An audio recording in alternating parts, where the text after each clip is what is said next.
The Moon is the same size and distance as the Sun and follows close to the Sun's path, the ecliptic. The Moon takes about 24 hours and 51 minutes to complete a revolution above us, slower than the Sun. The Moon is always close to the ecliptic, within 5 degrees above or below. It also comes and goes, just like we saw with the Sun. The Moon crosses the Sun's ecliptic approximately every 2 weeks. These crossings are known as lunar nodes. If it crosses the ecliptic at full moon, we have a lunar eclipse. If it crosses the ecliptic at new moon, we have a solar eclipse. Remember this for later. The Moon takes an average of 29 days, 12 hours and 44 minutes to go through one lunar month, one lunar cycle, from new moon through waxing, full, waning, back to new moon. Because of this motion, the Moon has a point in time each lunar month when it is closest to the Earth, perigee, and a point in time where it is farthest from the Earth, apogee. The Sun moves faster than the Moon. The Sun catches up with it, creating a new moon, and then speeds ahead of it. More accurately here, we can see the lunar phases are caused by the relative geometry of the Moon to the Sun in the flat Earth sky. These two luminaries are linked by what one could call pranic, magnetic electro, or chi energy. The first quarter moon is when it is half illuminated and occurs when the Sun and Moon are 90 degrees apart in the sky. At full moon, the Moon is fully powered and fully illuminated when the Sun and Moon are 180 degrees apart in the sky. The Moon self-luminates and self-deluminates. It powers up and powers down.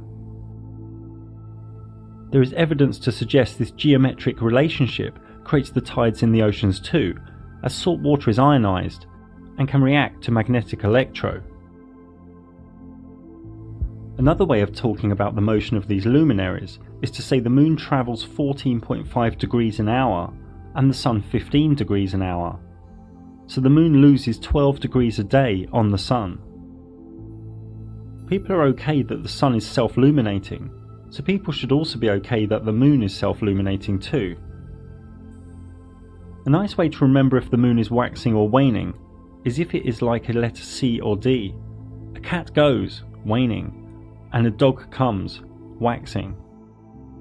These phases can be known far into the future due to the Sun and Moon's constant speeds. This works as a geometric clockwork, a calendar in the sky so to speak. Chinese, Thai, Hindu, Islam and Hebrew calendars still today are linked to the Moon cycles, the lunar month. If one photographs the Moon 51 minutes later on successive days, note due to the Moon rising about 51 minutes later each day, over one lunar month it will trace out its own analemma. The Moon can be seen above in the sky at the same time in distant places. Depending on where one is on a line of longitude, depends on what degree of rotation the Moon will be.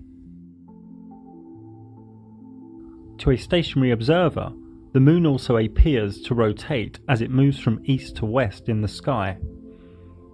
This is only due to perspective. The Moon is not actually rotating. It will appear to rotate one way until it is above one's head, and then the other way. Regardless of location, every human on Earth has only ever seen one face of the Moon. Therefore it is rational that it appears to many human subconscious and conscious mind as spherical. In a waning phase, the closer the Sun gets to the Moon, the more power, or self-illumination, the Moon loses. And when the Sun is very close to the Moon, it loses its power, it loses its self-illumination. The Moon disappears. Some say we should really see a black silhouette. We don't though, we see nothing, and can pick up nothing with cameras or telescopes. It's just not there. This new moon really could be just that, a brand new moon, and we will layer up on this information later.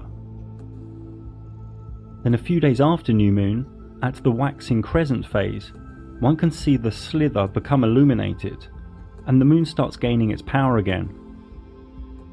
Even at other times during the lunar cycle, we can very rarely see something appear to go through the moon, and in this footage it is unknown if this is a star, wandering star, or high altitude drone.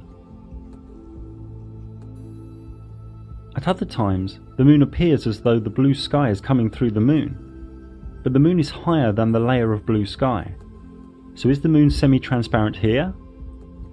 Is the moon not totally there in these instances? When the moon is half illuminated, is the other half there or not?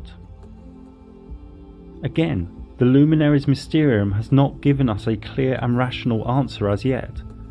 We don't know. We have to continue to revel in the mystery. We don't know what the moon is.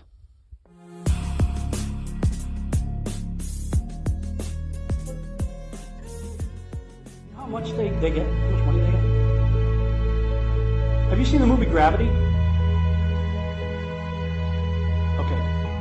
That's made for about $100 million, give or take. And if you saw the movie Gravity, that was pretty impressive. I saw it on IMAX, big screen, like, wow. I mean, I felt like I was with Sandra Bullock flying around in space, freaking out myself. Okay, this is what they're able to do with $100 million. What are you able to do with tens of billions of dollars a year since the 60s?